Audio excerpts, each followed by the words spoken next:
PPF ကြတော့အဆင်မပြေဘူး PPF ကြတော့သူ့ကိုကတ်မယ်မတို့ဒီသူက PPF ကတက်တန်းတစ်ခုရောက်တဲ့အချိန်တော့ပြန်ခွာပေးရတော့ပြန်ခွာပေးတဲ့အချိန်မှာဒီအောက်မှာရှိတဲ့ပြန်စည်းကမခံနိုင်မနဲ့လိုက်ပြီးကွာတာပဲဖြစ်တတ်တော့ PPF တော့ကျွန်တော်အနေနဲ့ recommend မပေးဘူးပေါ့ဗျာ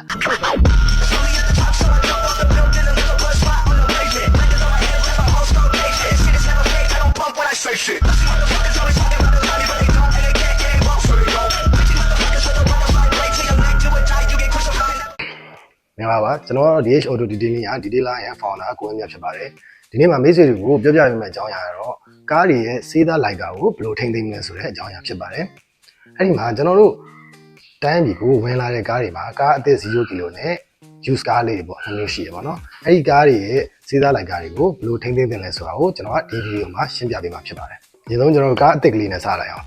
ကားအသစ်တွေမှာကျွန်တော်တို့စီကိုဝင်လာတဲ့ကားတွေမှာ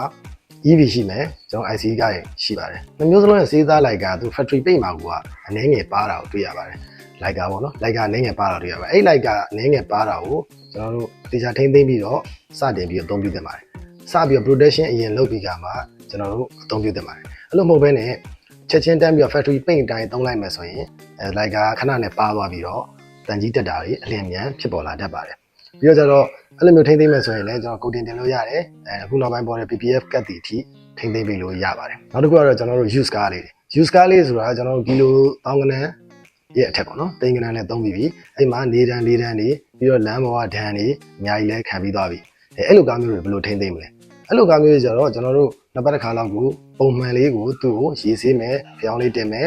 အဲ့လိုမျိုးထိန်းသိမ်းနေပါတယ်ဘာလို့လဲသူ့မှာတချို့ကားလေးဆိုရင်နေရာအနှံလေးတွေဟိုနားဒီနားလေးမှာပြန်ဆေးလေးတွေပါမယ်ပြန်ဆေးဆိုတဲ့အတွက်ကျွန်တော်6လတစ်နှစ်လောက်ဆိုရင်ဆေးလေးတွေပြန်ကြွာလာတတ်တယ်ပြန်ကွာလာတတ်တယ်ပြန်ကွာလာတဲ့အချိန်ကျတော့ကျွန်တော်တို့စီမှာဆေးပြန်လုပ်တဲ့အချိန်မှာမလိုအပ်ဘဲနဲ့ကုန်ကြစရိတ်တွေပြီးတော့အချိန်တွေပိုကုန်တာပေါ့အဲ့လိုမျိုးမဖြစ်ရလေအောင်ကျွန်တော်နှစ်ပတ်တစ်ခါလောက်ပုံမှန်ရေးဆေးမယ်ဖျောင်းလေးတင်ထားမယ်ဆိုရင်လုံလောက်ပါတယ်ဒါပေမဲ့အဲ့မှာပို့ပြီးတော့အကာအကွယ်ရအောင်ဆိုရင်တော့ကျွန်တော်တို့6လတစ်နှစ်6လ warranty တစ်နှစ် warranty ကုန်တင်လေးတွေတင်ထားခြင်းအဖြစ်လည်းမိတ်ဆွေတို့ရဲ့ဒီ use car လေးတွေကိုဆက်ပြီးတော့ကြာလေးပေါ့နော်ကျွန်တော်တို့6လလောက်ခံမဲ့ပြန်စည်းကတစ်နှစ်လောက်ခံသွားတာပေါ့ဒါမျိုးပေါ့အဲ့လိုမျိုးပူပြီးတော့အသုံးဝင်အောင်လို့ကျွန်တော်ကြာသုံးထိုင်အောင်လို့လုပ်ပြီးလို့ရပါတယ်သူ့မှာကျတော့ဒီကျွန်တော်တို့ use car လေးမှာကျတော့ဗျာသူက PPF ကျတော့အဆင်မပြေဘူး PPF ကျတော့သူ့ကိုကတ်မယ်မတို့ဒီသူက PPF ကတက်တန်းတစ်ခုရောက်တဲ့အချိန်တော့ပြန်ခွာပေးရတော့ပြန်ခွာပေးတဲ့အချိန်မှာဒီအောက်မှာရှိတဲ့ပြန်စည်းကမခံနိုင်မနဲ့လိုက်ပြီးကွာရတာပဲဖြစ်တတ်တော့ PPF တော့ကျွန်တော်အနေနဲ့ recommend မပေးဘူးပေါ့ဗျာအဲ့လိုမျိုးခုနပြောခဲ့သလိုနှစ်ပတ်တစ်ခါရေးဆေးမယ်ဖျောင်းတင်မယ်ဒါမှမဟုတ်ပူပြီးတော့အကာအကွယ်ရကြလို့ရှိရင်ကျွန်တော်တို့ကုတ်တင်ထားတဲ့အနေထားလေးလည်းအဆင်ပြေပါတယ်အခုဗီဒီယိုမှာတော့ကျွန်တော်ကစေးသားလိုက်ကာပေါ့နော်စေးသားလိုက်ကာကိုကားအသစ်ကလေးမှာဘယ်လိုထိန်းသိမ်းမလဲကားဟောင်း use car လေးမှာဘယ်လိုထိန်းသိမ်းမလဲဆိုတာကိုအကြမ်းမြင်ပြောပြခဲ့တာပဲဖြစ်ပါတယ်အခုဆိုရင်နွေရာသီကနေပြီးတော့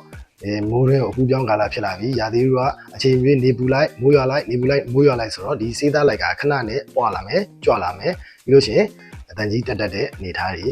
ဖြစ်ပေါ်လာတတ်ပါတယ်။အားကြောင့်မို့မိတ်ဆွေတို့ရဲ့စေးသားလိုက်ကာကိုကာကွယ်ခြင်းအဖြစ်မိတ်ဆွေတို့ရဲ့အချိန်နဲ့ငွေကြေးကိုကာကွယ်တာဖြစ်တယ်ဆိုတဲ့အကြောင်းကိုကျွန်တော်ကဒီဗီဒီယိုကနေပြီးတော့ရှင်းပြပေးချင်ပါတယ်။ကျွန်တော်တို့ဒီလေးနဲ့ပတ်သက်လို့ကားဒီလေးနဲ့ပတ်သက်လို့ကုန်တင်နဲ့ပတ်သက်လို့မေးမြန်းစရာရှိရင်ကျွန်တော်တို့ DH Auto Detailing page ကိုဆက်သွယ်ပြီးတော့လည်းမေးမြန်းနိုင်ပါတယ်။ကျေးဇူးတင်ပါတယ်ခင်ဗျာ။